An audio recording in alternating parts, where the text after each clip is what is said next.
Howdy, hi everybody. The stuff in the background, this is the QA thing, the question and answer I was going to do for the 1500 subs, which is now 16, and I don't know, I think it's coming up hard on 1700, so we'll just call it for an appreciation for y'all watching the channel. It's the growth lately has really been amazing, and I have no clue what to attribute that to, so I won't even try. uh, National Gaming NL Zeroma, either that or X Hiroma, Leet Leat Baby Seals, and Brian Black. I'll ask how'd I get into videos in YouTube, which is a pretty common question. Used to play I've played a lot of different games over the years. I played console when my son was old enough to play games with the very first Mario that came out. I played the very first Pong game when it was not the individual first one, but when Pong first turned up in pizza parlors and places like that, I played it. Uh, I've only been in computers for about 3 years now, I guess. And I've only been doing videos since mid-October of last year, so this is rather remarkable growth for a channel. Uh, let's see. I played mainly I played RPGs and all kinds of stuff. And to me, there's a point of burnout when you're going back to the same guy 7 times to talk to him and all that kind of stuff. You know how that goes. It kind of comes and goes.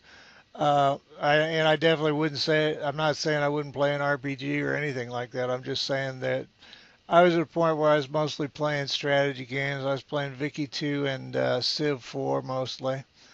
And the kid suggested I do some videos. Oh, and I'd been playing, I guess I'd been away from Minecraft. Yeah, I'd been away from Minecraft for about a year. And I played Minecraft for at least a year while it was in beta. And so I got re-updated on that. I rebuilt this roller coaster that's in the background. And those were the first videos I did. But it was my son, Death Even 13, suggestion I do videos. And he spent a couple hours over here one evening doing a checklist for me and the whole bit because I don't know anything about computers or the technical aspects. I know how to turn it on and turn it off. So through repetition, I gradually learned how to do various things. So, and from his checklist, obviously, and he's helped me off and on uh, with technical problems as far as the videos. Um, but that's basically it. And that leads into Don't Starve. I was looking, I reached a point where I had played Minecraft a very, very long time. None of this stuff you're seeing in the background was done on creative. All this was dug up out of the damn ground. And I was looking for something else. And he suggested Don't Starve. He said, it's great. Just make sure you have light before the nighttime or you'll die. And that's all I knew. And I played it as a goof just because of the Minecraft burnout and the early Don't Starve videos. I would hit something to see what happened. I didn't read anything in Wiki. I didn't even look at forums. And it was done just as a joke for fun. And people started watching the damn thing. So anyway, I started taking it more seriously and trying to read up on it. So at least the information I was putting out in my videos was accurate. So. But that's pretty much how I got started. How many years have I been playing games on computers? I guess about 3, but all that, or almost all that, is Civ 4 and Vicky 2. There's almost nothing else in that time span. Uh, and before that, it was console games, and I didn't play a lot of those for, gracious, a real long time, 5 or 10 years, I guess. So. Like I said, I played when the kid was young and then didn't play for a very long time. I worked as a chef and a manager and a troubleshooter, and I was working 80 or 100 hours a week. I didn't play video games. I worked and I drank. So anyway, um, how'd I come to Don't Starve? I answered that.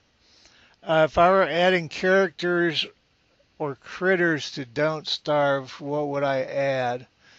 And I have always said that I think the pigs, when they put the pigs in the game, that was absolutely brilliant. You got basically an NPC mob that you can harvest that's for hire, that does funny things, and they have never done anything else like that. And I think there ought to be a winter mob of, I don't know what, walruses. Obviously, walruses tied up, but big penguins or I don't know, whatever, it doesn't matter. And they would act like penguins. And when summer rolled around, they would all, I don't know, go dive in the ocean or something. Uh, and not do the exact same thing that pigs do, but do a similar function where you can interact with them other than just kill them. So, uh, but not anything permanent to where they'd be OP and, that maybe there'd be night things or dust things that were, fell asleep in the daytime. But I'd like to see an NPC mob that's more than just something that tears up your stuff and it's just something to fight with. I think that element is part of what makes Don't Starve very special. As far as a character, I don't know. I think I'm kind of interested to see what happens when they rework. Supposedly they're going to add depth to the characters, and I don't have a lot of faith in them to tell you the truth. Um, I think the characters are just really, really similar, and there ought to be a lot. Even if they just did hit points and food and sanity on each one of them individually, craft each character individually, even if it's only like 10 or 20 points difference. And it should be more than, well, this one has a ghost, this one has a fire at night. And it's just, I don't know, for these characters to be in the sandbox forever now, they're very shallow. So actually, just more depth to the characters they have would be fine with me. It was Pliskin Anderson, Alec, boy, Alexandron. I'm sorry, these are my notes. Anyway, how many years have you been playing games? That was Pliskin Alexandrov, I think. And Jammered 19 is the one that asked me how I found Don't Starve. And I believe I said it was Ghost Flames, the 1M, that said what characters and critters I would add. Uh, I have three stories for you: a military story, a work story, and a cat story, and they will be in this video. The military story, I was assigned on Okinawa, and I was an electronics technician. And I fixed fighter jets, the electronics on them. Sometimes we worked 12-hour shifts, 7 days a week. Okinawa is 13 miles wide at its widest point, 67 miles long. It rains constantly because it's in the Pacific Ocean. We got a new general as a base commander. He came in and he insisted there be a formation. A bunch of guys out on a parade ground, which in this case was a runway, so he could run his mouth. Now, they wanted us in dress blues. It was the Air Force, and nobody's dress blues fit anymore because we never used them. We worked on airplanes. So they finally let us come in khakis, and there's all these ranks of men out there, all of us technicians and, people, we have work to do. And this moron comes in, and they've got this like a reviewing stand, and it's got an awning over it. So anyway, he's doing his little speech, and it started to rain. Now it rains a lot, so it rained to the point as it started raining. He said under his awning, "I'll keep this short because it's raining," and then he proceeded to go on for at least a half hour. So anyway, the rain finally reached the point where the water on the runway was running over the tops of our shoes. There was running water like 3 to 4 inches deep running across our shoes as we stood at attention for this moron. So anyway, I was standing there, and the situation seemed rather absurd to me, and they couldn't put me in jail anyway because it cost $1.5 million to train me. It's who's going to fix the planes? So I started saying quack, quack, quack, quack, quack, quack. And other people started saying quack, quack, quack. It took a little time, but pretty soon the entire back rank of the formation I was in was going quack, quack, quack, quack. And it spread to another formation. Now, the officers on the reviewing stand behind the general sent sergeants out to patrol the lines between the formations to stop the quacking. So wherever a sergeant walked, the quacking would die down. And then whenever he moved on, the quacking would rise back up. And pretty soon the entire back rank of about, I don't know, several hundred men was going quack, quack, quack as the rain ran over our shoes. And I guess the general finally got the point and decided to shut the hell up and leave us alone so we could go back and dry off and then fix airplanes. Now, I personally had a spot that big on the inside of my thigh at the top that was dry. That was the only part of me that was dry. So that's the military story. Ognisty Fire asked why I like Don't Starve, and it's for one thing, it's third person. It makes it easier for my kind of humor where I'm talking to the character, insulting the character, where Chester's in there that you can talk to.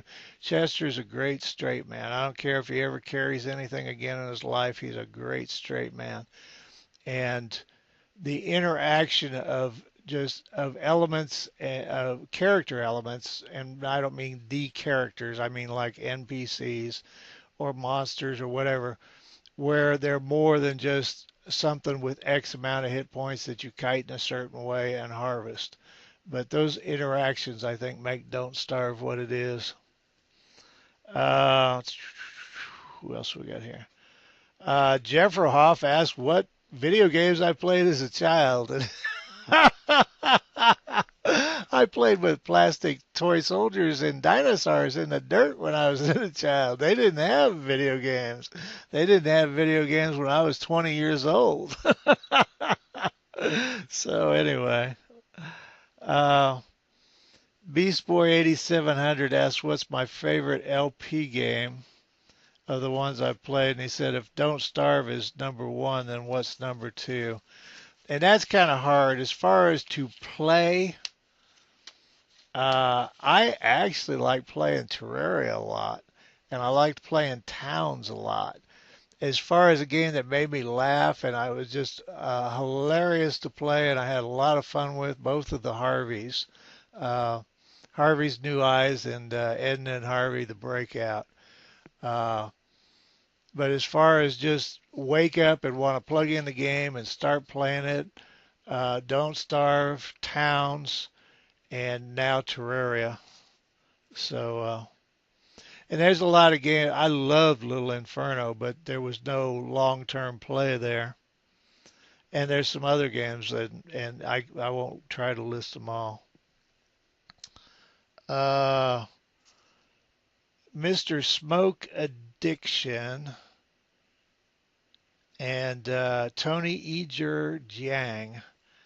Uh, I think both of them might have asked the same. I don't know if it was both questions or one, but anyway, about a co-op with my son, and he's just never shown any interest in that. And there's sound problems with it. We both need microphones. It gets tricky, and it just never happened. And I don't know if it will or not. It's certainly not anything I'm planning on or counting on. Uh, what do I think about giving me gifts through Steam or a way to suggest games for me to play? Just put it in comments if you think there's a game I might like. Right now, I'm kind of overbooked. I had some fun with Isaac, yesterday, I guess, and I'd like to play it more. I'm tied up with Terraria right now. Don't Starve. Once the caves thing happens, and they've got that whole test thing where we'll be able to test the updates before they even come out. But Don't Starve is going to be a very busy place, I hope. And Terraria has, there's a huge amount, and I want to start Chaos, go ahead and move forward with Chaos on Deponia, and I'm probably forgetting something. But I would look at other games now, but I don't feel real comfortable with people gifting them to me because I can't even tell you that I'd be able to get to them on a random basis. So, I mean, if you want to, it's fine. But like I said, I can't even tell you I'd get to them on a random basis. A lot of people don't understand that with my arthritis and with the fact that I didn't grow up with a computer controller in my hand for gaming, there's games I'm no damn good at. I just can't play. So you might wind up buying me something that there's just no way I can even play it. So, but I appreciate the thought. I think we did all those. Now, what I was trying to do was go through all the game related ones and get to the personals, which there weren't very many really. Uh, M29 Pancake, I believe, asked a question about Minecraft, and I'm just burned out on Minecraft. I don't see me playing it. I think about it occasionally, but number one, it's first person, which makes the humor I do a lot more difficult. And most of the Minecraft videos I did were informational, and they're dry as dust. And there's 1,000 people making exactly the same video, and I mean, of the informational variety. So I just don't feel I have anything to add to it, to tell you the truth. I haven't played it in, I don't know, whenever the hell I fixed the roller coaster and did the thing with the villagers. Let's see. Ingamerable asks, what's my favorite staff? What's my favorite dart? And favorite source of large meat in the game? And I'd say fire staffs and fire darts just because they're fun. Uh, as far as usefulness, it just depends on the situation. The fire is always fun. Source of meat, tall birds, because they replenish themselves. The problem with killing beefalo anymore is the maps I've been on, there's a lot, the herds are bigger. The spawn rate's lower, but the herds are bigger. And I guess if you were doing, what you call it, survival is what they're calling it, you could set them to whatever you wanted to. So I hate to mess with all those, though. I like to go straight vanilla on the settings so that somebody new has kind of a point of reference of what I'm playing in a game. And before we get too deep in this, there's 3 videos following this where I try something new in the core series. And I'm going to continue playing Maxwell at Maxwell's World. But there's 3 videos that'll be in the core series of Maxwell where I'm trying to set the conditions with a lot of monsters, a lot of critters, and get him killed off. And it'll explain in those videos what I'd like to do with the core series for a while, and that's get input from you on what conditions you'd like to see in a game and play the games very short term. And what I'm looking for is just really, really difficult. And it doesn't have to be Maxwell, it can be any character. But I'm not going to destroy Wilson's world, but I'm thinking about playing it less because there's very little to do in there right now. Uh, And there's more to it than that. And with the caves coming up, that's going to be a whole thing by itself. So let's see, where were we? Okay. Artgar62 asked what drink or food I do while I'm eating, and I don't eat while I'm playing or while I'm gaming. And I think most of you know I drink Mountain Dew. And it's the caffeine, the stuff, the meds I take will knock me on my ass. I'd be about 4 hours